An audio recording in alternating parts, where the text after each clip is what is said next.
14 years of trust and goodwill, now into exclusive NEET coaching. Spectrum Center for NEET. Movie का नहीं भाई क्या?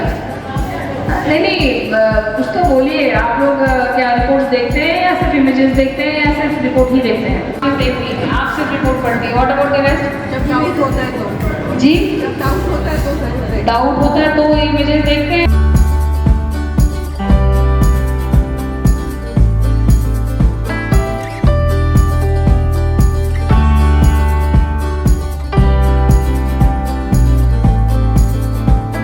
यहाँ कॉन्फ्रेंस में जो भी डॉक्टर आते हैं उनको तो सीखने का कुछ मौका मिलता है।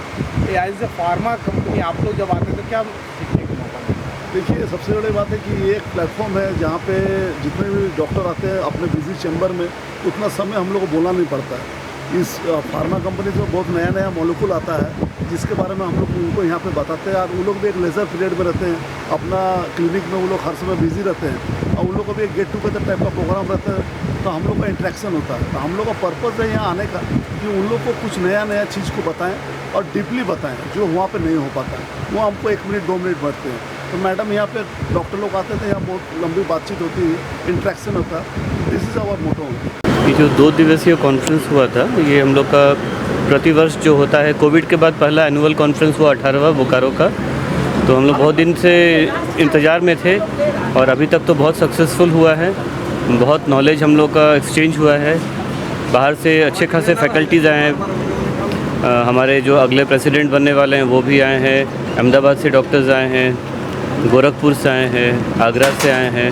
तो सब अलग अलग टॉपिक्स में डिस्कशन हुआ हम लोग का। को बहुत इसमें नई नई चीज़ों को बहुत सीखने का मौका मिलता है और बाहर से आए हुए लोगों से इंटरेक्ट करने का मौका मिलता है, उन लोगों के एक्सपीरियंस से। और बाकी बाहर क्या हो रहा है सब हम लोग यहाँ लोकली सब लोग आपस में ये करते हैं कि हम लोग सीखते हैं कि क्या हो रहा है और उसको पेशेंट पे इम्प्लीमेंट करते हैं। तो पेशेंट के लिए भी फ़ायदेमंद है कि हम लोग बाहर जो ट्रीटमेंट उन लोगों को बाहर मिल रहा है वो यहाँ मिल सकता है।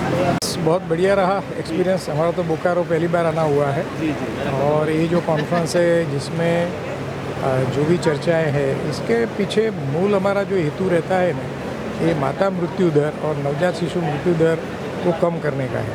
क्योंकि भारतीय सरकार और विश्व आरोग्य संस्था उन्होंने एक लक्ष्यांक दिया है कि 2030 तक ये माता मृत्यु दर 76 मतलब 76 से कम होना चाहिए और नवजात शिशु मृत्यु दर 12 से कम होना चाहिए।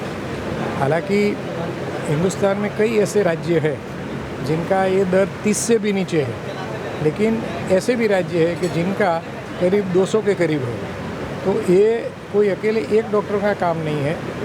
मानो कि राज्य सरकार, भारत सरकार, NGOs, IMA, federation like FOGSI and जो ग्रामीण विस्तारों में जो डॉक्टर काम करते हैं, ये सब साथ में मिलते हुए अगर इसको हाथ में ले तो माता मृत्यु दर बिल्कुल नीचे लाया जा सकता है। और ज़्यादा से ज़्यादा पेशेंटों को अवगत ये करवाना है कि उनकी डिलीवरी हॉस्पिटल में ही हो, घर पे ना हो। और जो जोखिम वाली डिलीवरियां हो, मानो कि रक्तचाप ज़्यादा है या तो शुगर है, तो ऐसी डिलीवरी को अलग करते हुए पहले से उनकी अच्छी तरह से ट्रीटमेंट की जाए, अच्छी तरह से उनको सब समझाया जाए और ये डिलीवरी ऐसे ही हॉस्पिटल में ही हो जहाँ सब सुविधाएं हो, तो ये सब रोका जा सकता है। तो ये ध्येय के साथ ये कॉन्फ्रेंस था, इसमें सब ऐसी चर्चाएं हुई, आगे भी चर्चाएं इस बारे में रहेगी और इससे हमारे जो मरीज है ये सब इससे लाभान्वित होंगे। सर एक चीज़ बताइए कि पहले जो माताएं जो भी डिलीवरी करती थी और अभी के केस में ज़्यादा डिजीज़ हो गया, कई कॉम्प्लिकेशन है, क्या रीज़न लगता है? खान पान में बदल हो गया, फिर व्यायाम बंद हो गया। मतलब पहले सब खेत में काम करते थे, खलिहान में काम करते थे, तो ये सब तो करीब करीब बंद हो गया। तो जिसको बोले कि लाइफस्टाइल जो है ना पूरा चेंज हो गया। तो इसके हिसाब से डायबिटीज़ है, ब्लड प्रेशर है, ये जो सब आया। और प्रेगनेंसी के साथ जब आता है तो प्रेगनेंसी का जो जोखिम है वो 2 गुना 4 गुना बढ़ जाता है। तो तभी ऐसे मामलों में भी हम लाइफस्टाइल मॉडिफिकेशन के लिए ही मरीजों को कहते हैं कि दवाइयाँ तो ठीक से लेनी ही लेनी है, लेकिन खुराक में ध्यान रखना है, खाने पीने में ध्यान रखना है, व्यायाम करना है। व्यायाम नहीं कर पाते तो कम से कम घूमने जाना है, रोज़ 2 किलोमीटर जितना भी चल सकते हैं। अगर ये सब साथ में मिलाया जाए, क्योंकि सभी जगह अकेली दवा ही काम करेगी नहीं होता वो नहीं होता और जी। उचित भी नहीं ना, जी। तो सब साथ में करना पड़ता है। सर एक चीज़ बताइए और बस आपसे अंतिम क्वेश्चन कि मेंटल हेल्थ के लिए आए दिन पेपर में पढ़ा जाता है, टीवी में देखा, तो मेंटल हेल्थ के लिए आप क्या कहना चाहेंगे? वही मैं कह रहा था कि ये अभी जो पूरी ज़िंदगी है ना, भाग दौड़ वाली ज़िंदगी हो गई है, जिससे स्ट्रेस बढ़ता है। जी। और स्ट्रेस बढ़ेगा तो स्वाभाविक रूप से मानसिक परिताप तो रहेगा ही रहेगा। और कई बार क्या होता है कि डिलीवरी में मानो कि अपेक्षित परिणाम ना मिला, जी। या तो कच्चा गिर गया, जी। तो ऐसे मामलों में सब पेशेंट मानसिक रूप से स्वस्थ नहीं होते कि जो परिस्थिति को संभाल पाए। तो ऐसी परिस्थितियों में अपने आप को ना संभाल पाए तो फिर मानसिक रूप से परिताप बढ़ता है। फिर जो मनोवैज्ञानिक चिकित्सक है उनके पास जाना पड़ता है, उनकी ट्रीटमेंट लेनी पड़ती है। हालांकि ये भी समय से अगर इसका निदान हो जाता है और समय से ट्रीटमेंट ली जाती है तो इसमें भी कोई चिंता वाली बात नहीं होती। मैं डॉक्टर साधना गुप्ता हूँ और आज बोकारो की ऑब्स्टाइनी सोसाइटी की वार्षिक समारोह में मैं गोरखपुर से आई हूँ और मैंने फॉक्सी के नेशनल और इंटरनेशनल फोरम पे मैटरनल और चाइल्ड हेल्थ और की पब्लिक हेल्थ इशू एडोलेसेंट किशोरावस्थाओं के लिए बहुत काम किया।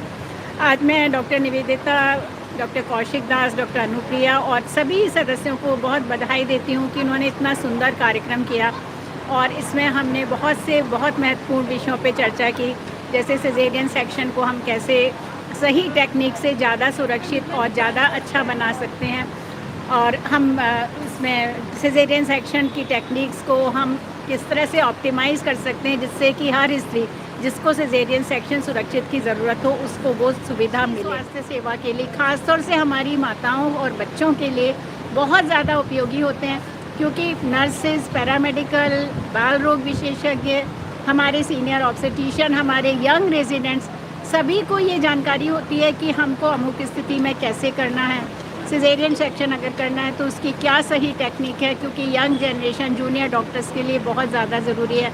अगर मरीज़ को झटका आता है तो हमको क्या करना है। तो एक बार फिर से हमको बोकारो सोसाइटी को बहुत बधाई इस तरह के कार्यक्रम के लिए। बने रहें thetimesmedia.com पर। आप हमें फेसबुक और यूट्यूब पर भी देख सकते हैं।